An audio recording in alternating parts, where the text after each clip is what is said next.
Welcome to the Game Deflators Podcast, episode 35. My name is John. I'm joined by Ryan, and there are no surprise mechanics in this podcast episode. Ryan, take it off.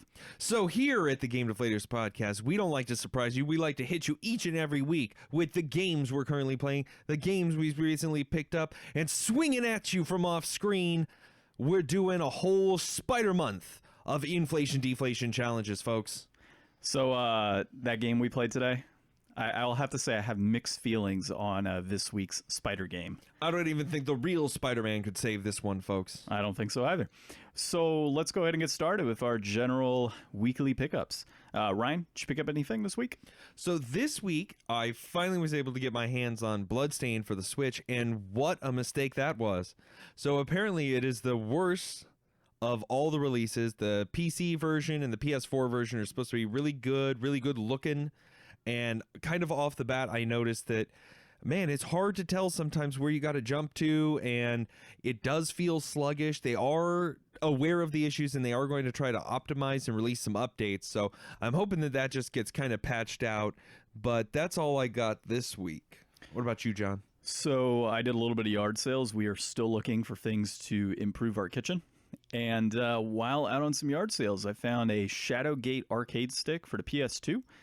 Pretty much brand new. The only thing is it's been sitting in a garage, like within the box itself. So the box is kind of dusty, but dude, the stick is still wrapped in plastic, styrofoam, tape, everything you can think of is tied in on this. So it was pretty cool. And then something I had never seen before, even in all my years of working in a game shop, I found a PS1 dual fight stick. It's the weirdest thing. So you have like two handles for like fight stick arcade handles. And then, well, they look more like flight sticks, really. Flight sticks, yeah. So it's like flight sticks, basically. So yeah, I guess it's a flight stick setup. So you have two of them, then you have buttons in the middle. So I have no idea what this thing would go to. Almost maybe kind of like combat? some mech combat game. Like, what was that crazy mech game that they released that had the giant, controller set up with the pedals and stuff? Dude, I don't even remember. Steel Battalion, I think it was. Oh, I get you. I think that was on Xbox, if I'm correct. Yeah. So there is like Ace Combat and stuff on the PS1, so I need to test it out and see if it even works. It looks good. I mean, it's not faded at all. Honestly, just looks like it's been stored in a garage for the last, 15 years. And these were at the same garage? Same garage sale, dude. It was crazy. So we ended up actually finding some stuff for the kitchen, too. But it was the last garage sale of the day. We're like, all right, let's just check out this one. It's, right around the corner. We'll give it a shot. It looks like they have a few things. And no video games whatsoever. There's some old computer sticking out of the corner of my eye. I just see the gray and the sticks. I'm like, that looks like PlayStation. So walked on over and we saw that. I initially was just inquiring on that. And last moment I look over and of course the Shadowgate stick is there too. But I got both of those along with the little bucket for flour that we picked up for the kitchen for $18. Good deal. Yeah, not bad at all, man. So it was pretty good. So is that something that you're actually like, you're a games collector, not necessarily a weird hardware collector. So is that something that you're actually looking to hang on to? No, honestly, it's way too bulky. What I'll probably end up doing with that, I want to get one of those 1-Up arcade machines. So I'll probably, end up selling that locally. And, I've always got the whole thought process for me on selling something is if I'm going to sell it local, I sell it well below what it's going to go for online. So if it's averaging, $20 online, I'm going to sell it for like 15 because I factor into shipping. You're just trying and all to this. turn some kind of profit. Yeah, just a little bit. And, I'm not trying to rip somebody off with the overall price point. I got to make a little bit back and obviously make it worthwhile to even, sell this thing. And yeah, it sucks. I hate selling things consistently, but it's one of the ways to be able to feed the gaming habit, and pick up other titles. So it's one thing if I'm going on every single game, I'm flipping them. I mean, I've got a pretty extensive collection, so it really does go back into the collection and what we play. So, and hopefully down the road it can go towards cool giveaways and stuff for our podcast episodes. There we go. So we'll see about that. Well, I'll jump subscribe and follow us on social media if you want to hear more about potential stuff John wants to give away in the future. Potentially. We'll see. And actually, for subscriptions on all of our different social media and podcast episodes, wherever you're listening to this, within the description, you should see hyperlinks that'll take you to our YouTube, our Instagram, our Twitter, and our Facebook page. So check those out. Yeah, leave us comments, give us some reviews, all that good stuff. Only good reviews. We don't want anything below 5 stars. So I'll go into what I'm currently playing. I'm still playing Suikoden 2. Surprise, surprise. Oh, big RPG, still playing. Dude, I'm actually not as far as I would like to. So we've had a lot of stuff going on in the house the last week and a half, cabinets and everything else. And I just, I've had to put on the back burner. So I started a little bit yesterday, got through a scene that I needed to get through to progress. And I've gone ahead and got my party set up. And now I'm on my way to the next town that I need to get to. So I'm on my way to, continuing. I think I'm about 14 hours into the game right now, not too much further than where I was last week, but it's still good. I mean, I'm pretty excited about it, and I'm gonna keep playing until I beat it. Just been a super busy week. Just How keep about you? pushing. Yeah. So I haven't really played very much more Zone of the Enders. I played a ton more Hollow Knight, and I think I've gotten pretty far in that game. I've gotten, I think, all but 1 or 2 areas. I've gotten a whole bunch of items and stuff. I found the arena, and that's kind of what stopped me last time, because I was able to get through the first arena. It probably took me like 5 or 6 tries, but this second arena I've been just bashing my head against, and there's these really strong enemies that I just don't really quite understand how the best way to kill them is, and I think I just need to go away from that a bit.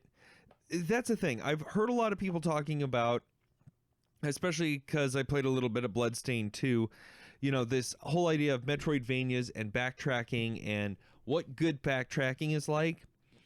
And I feel like I've done a lot of traveling in Hollow Knight, going back and forth to here to there, and the traveling is pretty efficient. You're not ever really too far away from like a transportation station that'll take you to any of the other ones on the map. That makes it easy to get around, and it always has something to do when I go backtracking. I always have a new skill, or I always have something like, oh, let me go check this dead end that I couldn't get through earlier. Most of the time, like 90% of the time, I find something new that I can get at, so that I don't feel like I'm wasting my time when I go to different areas. And a lot of it feels pretty optional, and I feel very rewarded for doing it. Especially, I found out that Dream Nail that I had gotten when I sequence broke last week, I've been doing a lot of stuff now instead of waiting until I got that later on. That's going to save me even more of that backtracking, so I'm thankful for that. Yeah, definitely a game I want to play as well, dude. I picked it up, 3-4 weeks ago, and haven't touched it. You still playing your ZOE? For our New Games Resolution? Yeah, a little bit. I got sucked into Hollow Knight, and like I said, this game it doesn't have me as much as I had hoped it would, so I've been trying to fit it in here and there when I got like a great opportunity to bust out my Game Boy, but I might have to just sit down and push through it and just get it over and done with soon, because I'm tired of talking about it. I've been talking about this goddamn game for weeks and weeks and weeks now, and it feels like I haven't gotten anywhere. So I think I need to just push through that second half of it and just get it over with. So is it just not really that great of a game? I mean, obviously it's not sucking you in, so... No, well, that's the thing. I have such fond, nostalgic memories of playing it that I think it kind of clouds my mind a little bit, and the story's not as great as I remember. I kind of talked over these points before. I think I just need to get over it, because I still have 2 more Zone of the Enders games to get through. Luckily, those games aren't really long, man. No, so none of them are. Yeah, you should be okay. Like, I'm going to be at Suikoden, honestly, for the next probably a month. I'll be talking about this game, so heads up to anybody listening. And that's with good dedication. Yeah, that's with good dedication, too. The game itself, I think I brought up before, it's like 40 hours of gameplay, so it shouldn't be too bad. I just don't know how far into the game I am right now. I mean, it's 14 hours, but me being me with gaming, I mean, I can take a 40-hour RPG and put 60 hours into it easily. Yeah. So I don't know, man. I can't really gauge my own time. And it's one of those things, you and I are both not single game players. Like, you're playing Donkey Kong also right now. I'm juggling 2 or 3 games right now, so it's hard to really sit down. And I've kind of just grown accustomed to balancing out a little bit here, a little bit there, especially because I'm not used to beating any games. But I really want to get through Hollow Knight, and I have to get through Zone of the Enders. So it's like, right now I'm kind of at that point where it's like, all right, put up or shut up. Yeah, well, the other thing is we're both married. So for us, I mean, we get home from work. I mean, we want to spend time. Well, I mean, you have different hours, but I want to spend time with my wife for a few hours. And as soon as we're done with that, it's like I'm in the mindset to play games, but there's so many other things. Like I want to do editing for the podcast and put things out, some marketing stuff that's out, for our Facebook and increase likes and do all these other fun things. And I kind of get sucked away from the gaming sometimes, and I'll put maybe an hour and a half into a night. And there's days where I'll seriously, after I've done with finished podcast stuff, I'll sit back and like start falling asleep at 9:30 playing a game. I can get up, go do like a whole bunch of other stuff with no issue, not be tired, sit back down. It's just that whole idea of like sitting on my couch trying to play a game and I just knock out, dude. Yeah, sometimes gaming can be too relaxing and you don't have the energy that it takes. So, hey, if you're out there, play yourself some games. Set some time aside to do it because life's too busy, and if you're listening to us, I'm sure you're making some time. Yeah, I would assume so. Well, and if you can't make time, listen to more podcasts. Exactly, and give us 5-star reviews. So let's jump into some of our news, man. In terms of relaxing, people like to relax at the mall, right? And apparently malls are starting to get, a little more engaged with the video game community. So we got an article here. We'll link it down below. CNN's Shannon Liao and AJ Willingham contributed this report, and it talks about how malls in America are basically dying. If you live near a mall and you've spent any time there recently, like our lovely malls here in Arizona, we've got malls that are totally shut down, and we have malls that are like all the major department stores are leaving them. So they're putting in all kinds of weird stuff. Or we know somebody who worked at an aquarium at a mall. They got a big Lego thing at a mall. They got a big Crayola thing that just opened up at a mall. Malls have all this space. Nobody's going to buy a mall from you now. So they're like, okay, we got to fill these with things. And they're turning to the idea of esports lounges and barcades. And actually, one of the malls out in the East area here opened up. It was a VR yeah, place. I saw that too. You just straight, it's like $20 I think it's like $20 every like 15 minutes. It's the dumbest price point I've ever seen for VR, but people pay it, dude. Like they go in, they want to play VR. Like their kids want to get a VR experience, and rather than putting up $300, it's like, okay, well let's take you to VR once a month or something. Hey, just pump all the plasma out of those kids like I'm doing. You get your VR in a month. Yeah, so one of the things that I read in that article that's really interesting is that, yeah, malls are closing up tons of places, and they're starting to bring in more of these, niche type of markets. So you have like axe throwing, escape rooms, barcades, to your point. I've seen VR lounges. We've seen gaming lounges in general. It actually makes me wonder if like arcades are going to start coming back as well. Like we've got a few arcades out here. It makes me wonder if we'll see, not a Dave & Buster's arcade, but like a straight up like actual like arcade cabinets and everything else, pinball machines lined up in a mall. They've got those new retro arcades. I mean, old is the new, and that trend comes back every so often. And I would imagine that we would probably start to see some more of that. I think it's just a matter of time until there's enough stuff in them to make it worth going to, because it's like when you've only got a couple VR things, that's not enough to hold enough people's attention to really get people churning through.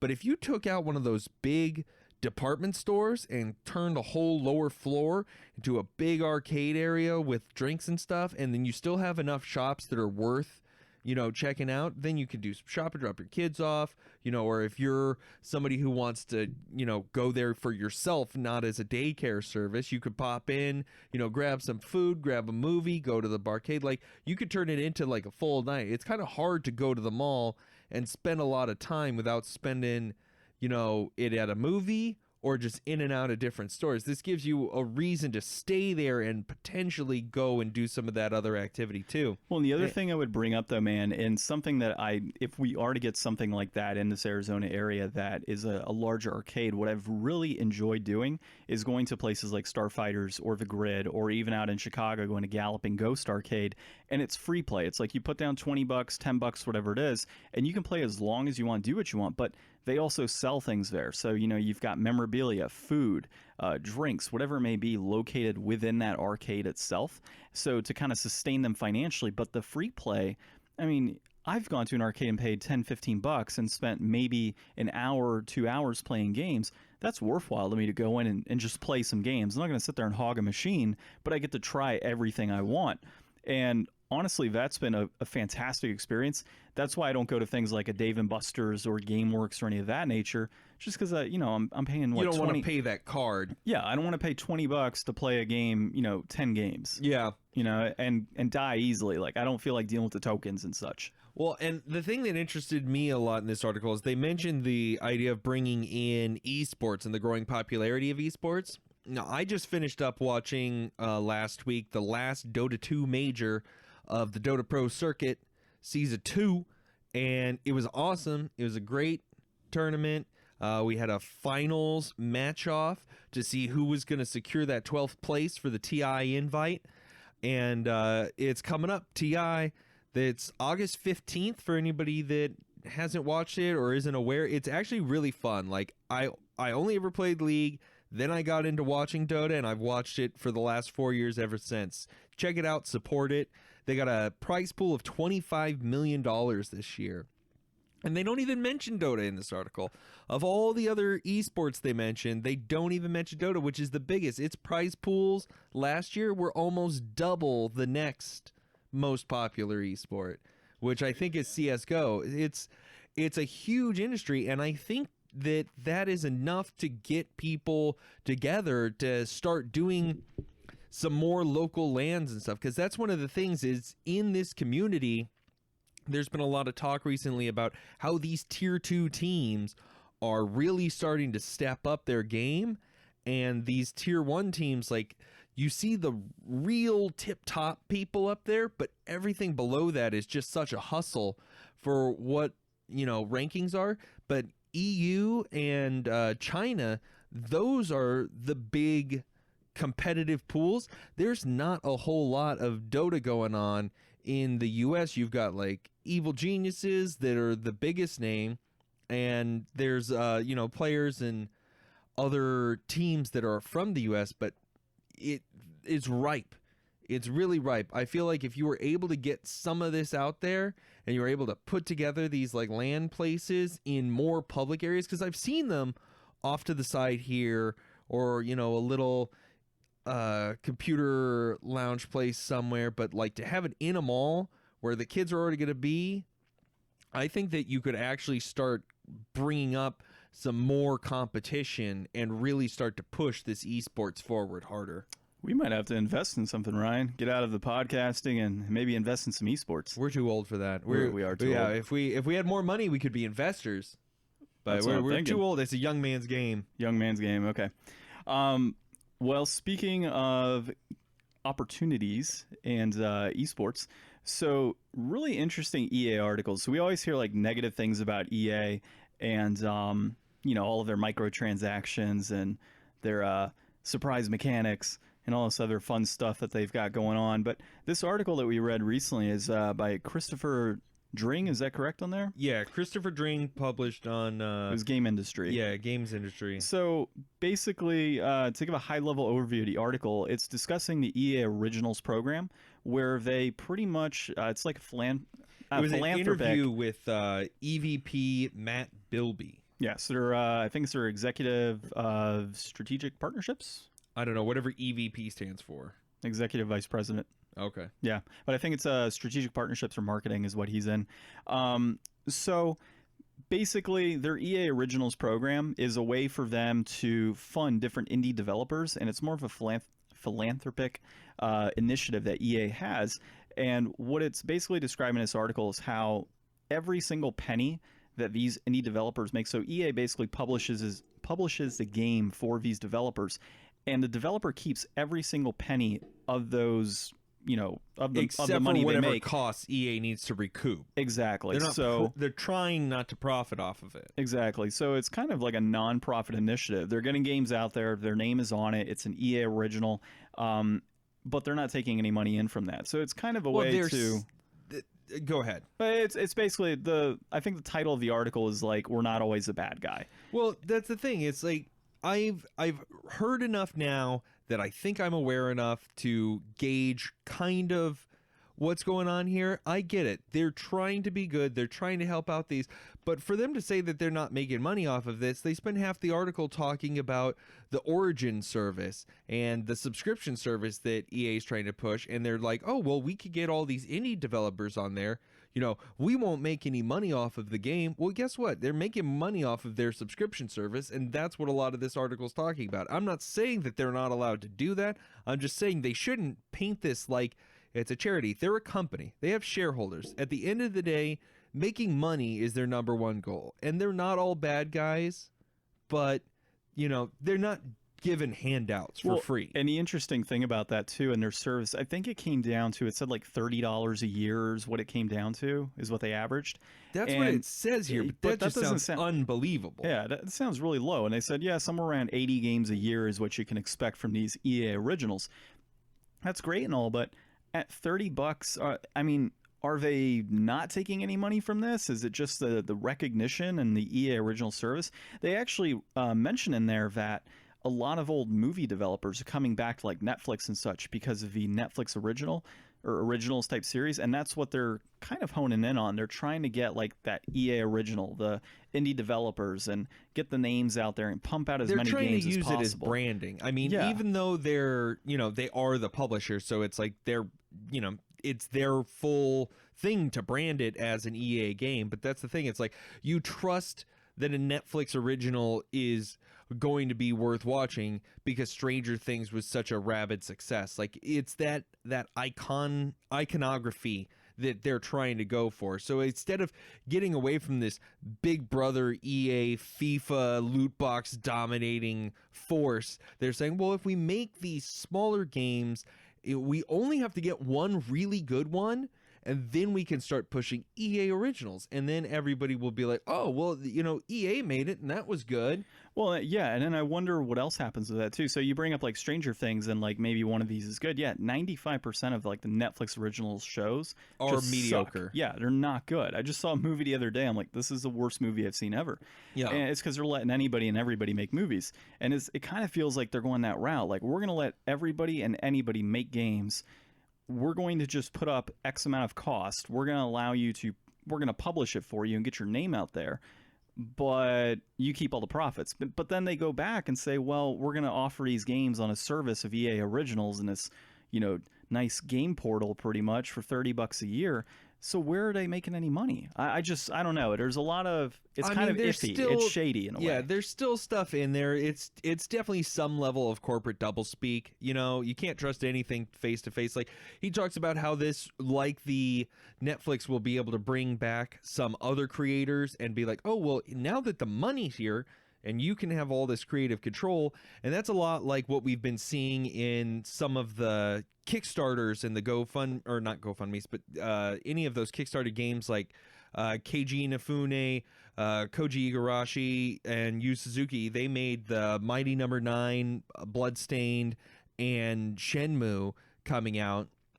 So those were, you know, old game publishers getting back into it through an alternate method of funding their games, going away from a big publisher. And Mighty No. 9 wasn't really that big in scope, and that game totally sucked. Everybody hated it. It was hugely panned. Bloodstained is doing really, really well despite what's going on with its Switch port, which, you know, if they fix that, that'll be wiped clean. But then Shenmue, they took all that Kickstarter money, and then they also got Deep Silver backing them. And then they got... who else jumped in with them? Well, now it's like exclusive to one of the stores. I forget which store it is. Well, somebody else backed them. Yeah. And then they got the Epic Store exclusive. And I don't know if you saw, but Epic actually is going to be funding all of the refunds that they said that they weren't going to give, because they were like, well, we're not going to give refunds to people who bought this, who kickstarted and pledged because they thought that they would be getting a Steam key, and we're not giving out Steam keys now. So Epic Store, who gave them all this money and then is actually going to turn around and refund the people who aren't happy now, that's another thing. But anyways, back to my original point, we've seen how other methods have tried to work with bringing these people in, and it's not that easy. It's not that easy to just directly get the creators to get the money from the fans and give the fans the game they want, because it's just not quite there to do that. So EA does have a point where, you still need a publisher. And if you need a publisher, it might as well be somebody that's willing to cut you the best deal. Yeah, and one of the guys that's on there at the interview say that they were absolutely shocked by the contract that they received from EA, and that you're getting all the profit, regardless of what happens. So, they're publishing it, though, so I guess I'd have to look into a little more on what's the extent, though. So once it's published, what can that developer do? Can they put that out on Steam? Can they have physical copies contracted through a limited run games? Like, to what extent? It says in here they're not trying to be a platform. Yeah, they're not trying to stand in the way of anybody else. They're still mentioned their lucrative ties with Sony and Microsoft. Like, even though they have the Origin platform, they're not trying to compete. They're just trying to make their own little bit on the side. Well, I'm talking about the actual developers, though, that are getting published on these games. Like, to what extent are they able to? I don't think it's any kind of exclusivity to it. It didn't sound like it, but I also don't know who's paying for the advertising. Exactly. So it's, okay, well, we'll publish it for you, but you got to advertise on your own. You have all these other costs that you have to deal with. Or if they advertise for them, how much of that ad revenue do they want to get back? Like, if EA pushes a $4 million ad campaign for the game, do they take $4 million of however much that game makes? Like, who determines all that? And that's definitely between them. That's not something we're ever really going to know about, but it is something else to think about when they say they're giving all this stuff away. I just don't trust it. And it might be biased, especially if the article's talking about, we're not the bad guys. Well, nothing makes you seem more guilty than when you're having all these fingers pointed to you, and then you put out a piece like this about how you're not really the bad guy and all that bad stuff that you did to affect millions and millions of people who play all these giant AAA games. And you're like, well, if we just make these little indie games that are inoffensive and, only a few 100,000 people will ever wind up playing them. Well, and also consider this too, the whole advertising thing is a great point. So if they said, well, we're going to back you with X amount of thousands and hundreds of thousands of dollars of advertising, but you're going to pay that back to us. What if they're not making enough money from those games? Now does EA come in and say, hey, look, we know that you're not making a lot of money off this, but let us buy this game off you, and then you can go away with the profits from selling it. Or just buy the studio. Yeah, or buy the studio. So, okay, well, it's kind of, in a sense, their own minor league of video games. Like, let's go ahead and bring all these people in. We'll publish your games when they can't do anything, or if they're not making enough money because, well, maybe we didn't advertise enough for them. Maybe we did the wrong advertising. We can go out and acquire a whole bunch of studios, develop some games, and then lay them all off after the game is done, which happens to be a habit of theirs. So it's interesting, but it's also it's shady, just the whole thing. Into some more positive news, though. So I shared this article with you. It's an opinion piece that was placed on Forbes by Dave Thier, I think. Dude, my eyesight's terrible. I can't see our thing from here. So yeah, basically Dave talks about how Sony appears to be going in a route of Nintendo. And so if you look at previous generations, it's always been, at least with Sony and Microsoft, hardware. Who has the best graphics? Who has the faster processors? With Nintendo, it's just been like, hey, we've got Mario games. We have Star Fox. We have Pokemon. All of these different titles. They're always pushing out core titles. And the software has always been it's not an afterthought, but it's not the primary selling component of their systems. It's always, we're going to push out the software. So what's interesting is he points out that Microsoft is going the route of hardware. They're going through with their cloud streaming service. They're announcing all these crazy cool things for Project Scarlet, whereas Sony, yes, they're going to ramp it up with some crazy hardware, but in recent years, they've had a very heavy focus on AAA titles that are selling really well. Horizon Zero Dawn, God of War, the new Spider-Man game. You have Last of Us, Uncharted. All these great games have come out in the last decade that have been phenomenal, and they're going to continue pumping that out. So me as a gamer, one of the reasons I've always stuck with Sony since really the PlayStation 1 is it's always had, in my opinion, the better graphics for games. It's always had top-notch hardware, but at the same time, I know I'm getting good games at the end of the day. I'm frequently getting good games. Ever since the PS1 and PS2, I've always had exclusives that I've been able to play, games that I'm not going to play on any other console, obviously, top-tier games, more RPGs than a console like Xbox, more RPGs than a Nintendo console. It's just always been the gaming console for me, and they're just going to, I think, prove it with the PS5, or codename for us, PS5, when that's released. Yeah, I think that they have something else that Nintendo has too, and that's a long history that they could reach back to and pull on all that nostalgia. Because I know that most of them weren't really first party, but there was a big push for this mascot generation back in the day, and I know that Crash and Spyro, those are already revamped and released on all the different platforms, so those aren't really exclusive killer apps anymore. But there are still things like Jak and Daxter, and Ratchet and Clank had a new game and a movie a few years ago. There's all kinds of stuff that they still have in their back pocket that they can reach in and pull out and say, hey, we've got more of this thing that you used to love here. And you just don't have that with anything but Master Chief and Halo on Xbox. There's just really nothing that pulls me back to an Xbox besides thinking about Halo. Exactly. And I've got such a long history of PlayStation things, and that's what Nintendo always relies on. I mean, I don't think that PlayStation could do it the same. I know there's a bunch of God of War games now. There's like probably 7 if you count the PSP games that came out. You've got Kratos, you've got Nathan Drake. You've obviously got Ratchet and Clank. None of those are ever going to be Mario or Zelda. Like, how many fucking Mario games are there? How many Zelda games are there? Like, you're never going to be playing, like, I hope that we're not going to be playing, like, God of War 9. Like, I'd like some more originality out of that, and I think that the scope that Sony's willing to go into with these big, in-depth, massively interesting worlds that they're creating in these single-player games, and I love that focus of theirs, but I just think that trying to do what Nintendo does is a good idea, relying on first-party games, but I don't think that they can do what Nintendo does and resting on their laurels and relying on the same faces and franchises to run indefinitely. They need to get new blood in. Well, so they don't, and that's the cool thing about it. And one of the things I've always loved about Sony, now they are going back and redoing games and having remasters and such, and they're bringing back some of those nostalgic people or characters from previous titles back in the day of PS1, PS2. But if you look at God of War, right?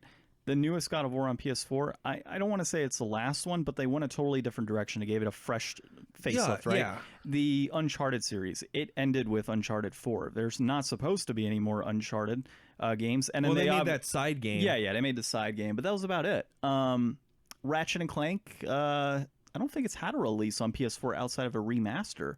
So, well, that's not a first-party Sony game anyway. But it's an exclusive. I mean, it's always been exclusive to that console. Now, Insomniac could take it and put it on another console, but I don't think they would.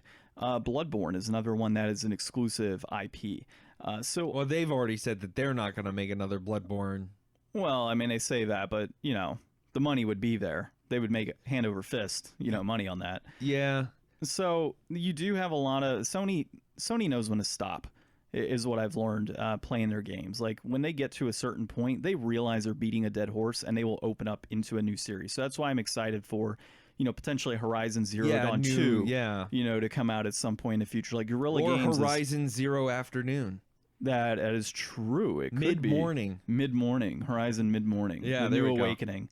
I mean, Sony, as I said, they have a habit of stopping when they need to stop, and they have a habit of creating new titles and expanding on those new titles to the point where we enjoy it and we love what they're going to release and we get excited, and then they know exactly when it's like, all right, we're finished. Let's move on to the next project. See, I think that it's an interesting opinion and I like where it's going, but I still think that PSVR is Sony's future. I think that being the biggest gaming company that's already as invested as they are, I still think that, like I've mentioned before, people would pony up for $1,000 PS5 PSVR 2.0 bundle with whatever crazy cool controller they could make for that and a DualShock 5, launch it with a really awesome killer VR game, launch it with a really awesome launch lineup. I think people would go for that hard. And I think that once I get into this Oculus Quest business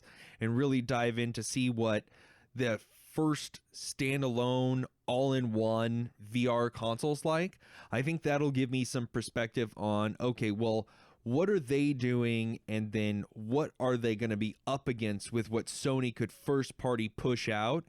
Because to my knowledge, like, Oculus develops the hardware, but they're contracting out for people to make games, or, you know, they're trying to get exclusive titles, but I don't think any of that's first party. So if Sony's going to go first party VR and be the VR killer, I think it would be way more up the future alley than just trying to hook these, you know, first party exclusive titles that, you know, anybody could make that, but not anybody can make the VR experience that sells the console. Yeah, and with Sony having as many titles as they have, and that backing of, you know, games that they've released over the last, you know, 20 years, I think you know, specializing within VR and really jumping into going all in on VR, even mixed reality down the road, would be pretty beneficial for them. I mean, they've got everything set. Even like the VR games that they have out now are not bad.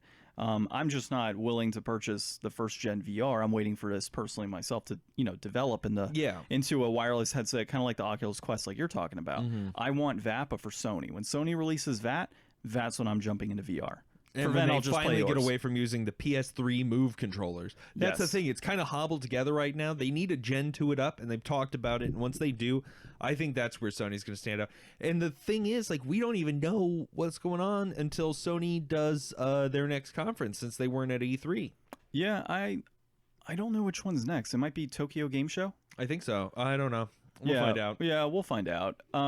So, anything else on Sony before we move into our favorite superhero of the month? I think so. I think that we're good to go. So everybody, if you haven't heard, Spider-Man just swinging into theaters, and people are saying that it's pretty good, but swinging in to your Nintendo back in the year 1992. Super Nintendo, that is. Super Nintendo. We had Spider-Man and the X-Men in Arcade's Revenge. So for those of you who don't know, Arcade is actually the name of a villain. This isn't an arcade port of a game. He is a Marvel supervillain. He's evil genius hitman. He kills people with these elaborate traps in he calls them murder worlds or whatever. He leaves a trail of robots for you to find him. Yeah, apparently he loves leaving robots in construction sites. That's about all we got out of this game. And what I'm trying to figure out, why is there so much rebar exposed in these construction sites? Like, it is very poor construction. The unions. It's got to be, man. It was absolutely terrible to look at all the rebar popping up from different directions. So dangerous for Spider-Man. We not only had a hard time actually playing this game, we had a hard time getting to play this game. Originally, we were planning on checking this out, and this being our first Game Gear game that we were going to play. John's got 3 Game Gears, and none of them are worth a damn. Well, they need to be recapped, unfortunately. One of them was working like just 6 months ago. So I got no idea. I'm lost for words. But we had looked into that, and that didn't wind up. So we wound up playing it on Super Nintendo, and Which, by the way, I've learned is the better way to play this game. After I'm sure. Oh yeah, no, for sure. The Game Boy apparently was terrible. The Game Gear was worse, which is we were gonna play the worst one. Yeah. And then the Genesis apparently is good, but the Super Nintendo, it's a lot crisper with graphics and color, and the controls are a lot more responsive. So thankfully, we played it on Super Nintendo. Yeah, and it was really hard, and the graphics were okay. I mean, they weren't offensive to me. I thought his run cycle was funny because he's like throwing everything into this run cycle, but that head is just on a pivot. It's just locked in place. He's not going anywhere. And the swinging sucks. You can't jump and swing. We kept trying to jump and swing, Well, and you can't like link your swings either. Like it just did not work out. Once we found out that you can hold up or down to let in or let out webbing so that you can, change the arc of your swing. That's about as much control as you realistically get in this game. It's not. And you can't target your actual attacks. Like when you're trying to throw web at an enemy or one of the many robots that have been left around, you can't just like diagonally throw up a web and hit it. You got to actually do a vertical jump or jump towards an enemy or run towards them to get, You're what just you need straight to do. line shooting. Yeah, it absolutely terrible. Unless you're obviously crawling on something, then you can straight line shoot the opposite direction. Yeah. So this was, let's see, developed by Software Creations. I think it's an LJN game too. Yeah, LJN, Acclaim Entertainment. LJN did the Super NES and the Game Boy. And then Flying Edge did the Genesis and Game Gear. So I think it was... Shoutouts to Jeff and Tim Fallon, the composers. I did like the music. The music was jamming. The music really reminded me of 90s Spider-Man. Had some of that kind of guitar going in there a little bit. Did you, on the wiki that I sent you regarding this whole game, did you see on there where it talked about how they stormed in on some of the developers and were going to like lay them all off because they weren't getting it done in time? I did not. Yeah, so that was actually something that I was looking at in that article. You'll have to check it out. It's really interesting. So let's actually jump into the overall reception of this game.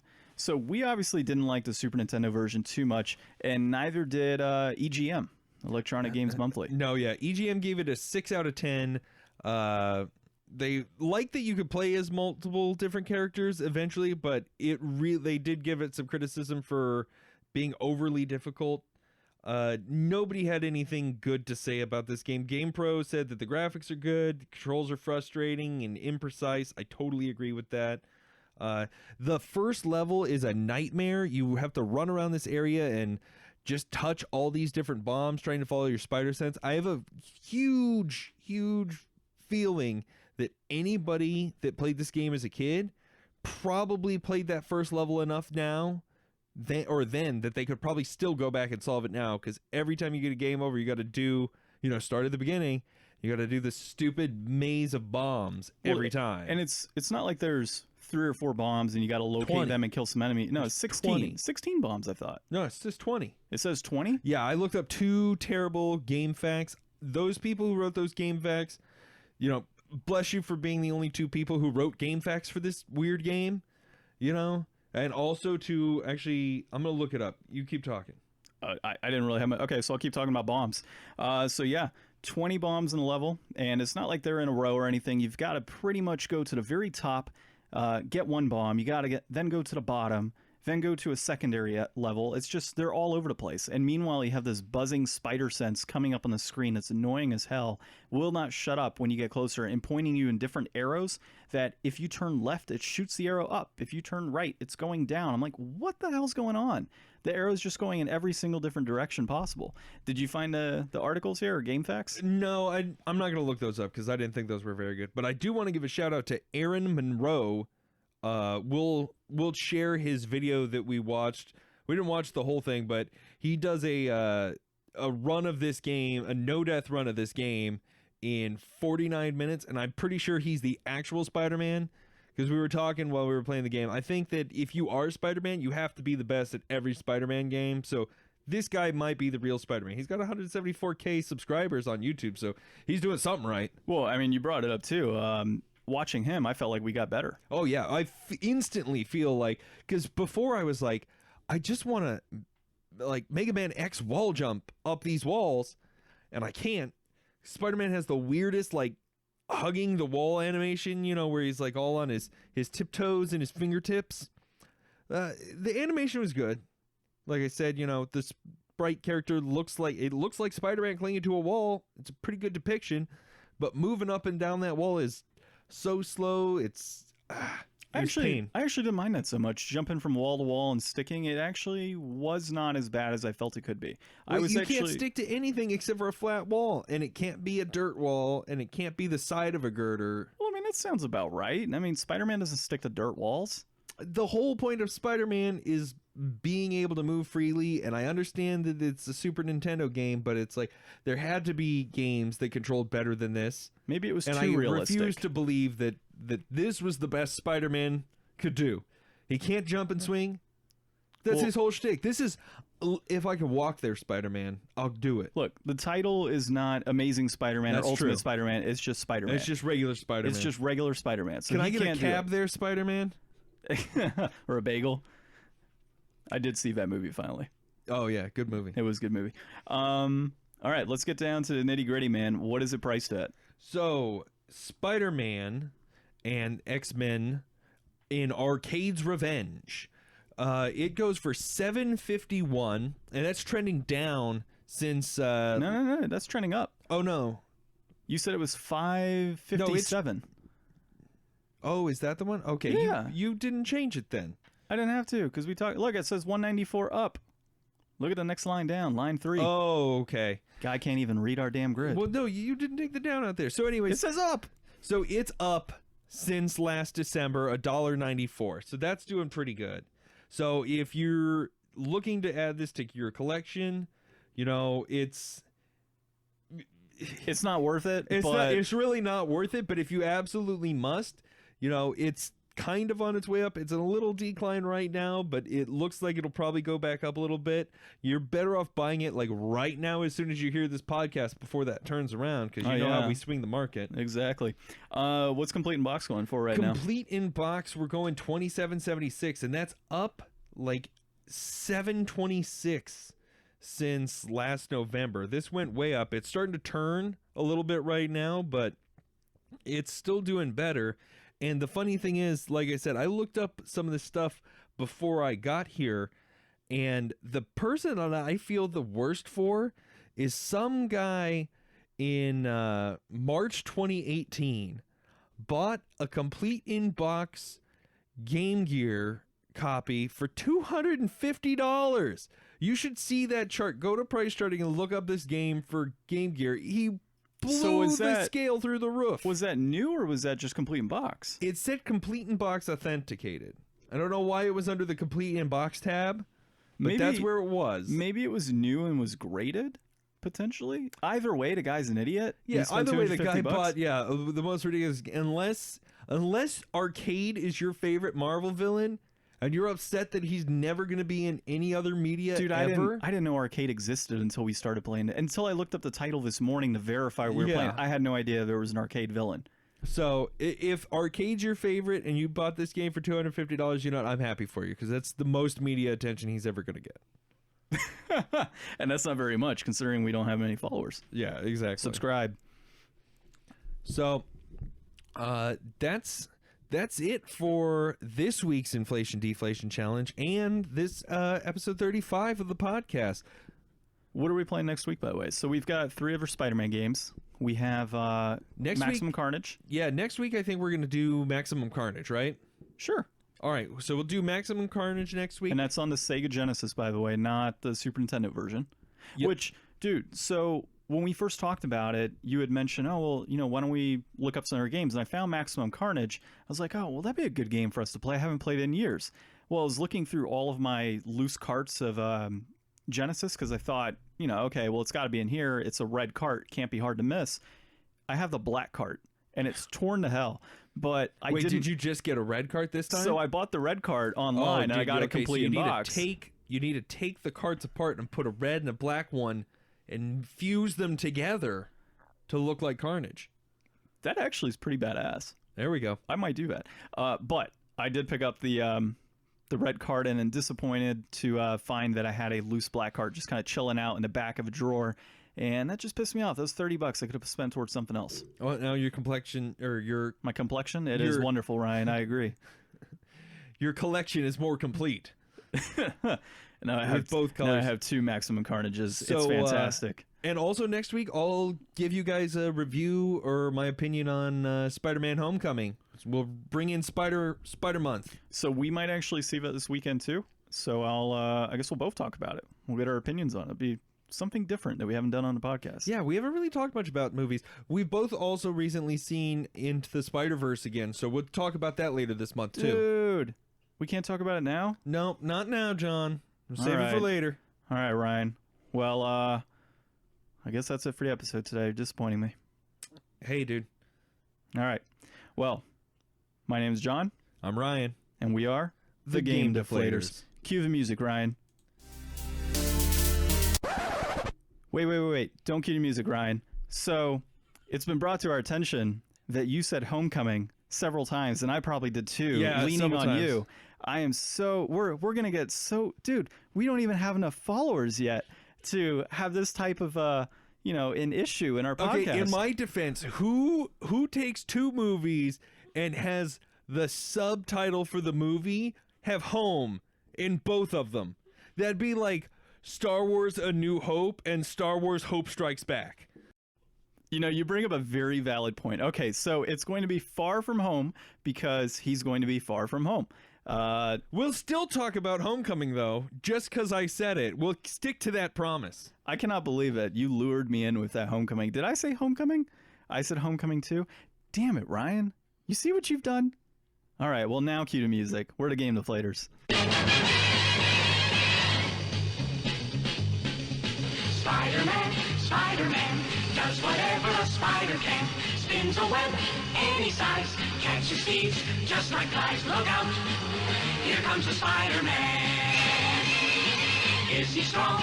Listen, bud, he's got radioactive blood. Can he swing from a thread? Take a look overhead. Hey there goes the Spider-Man.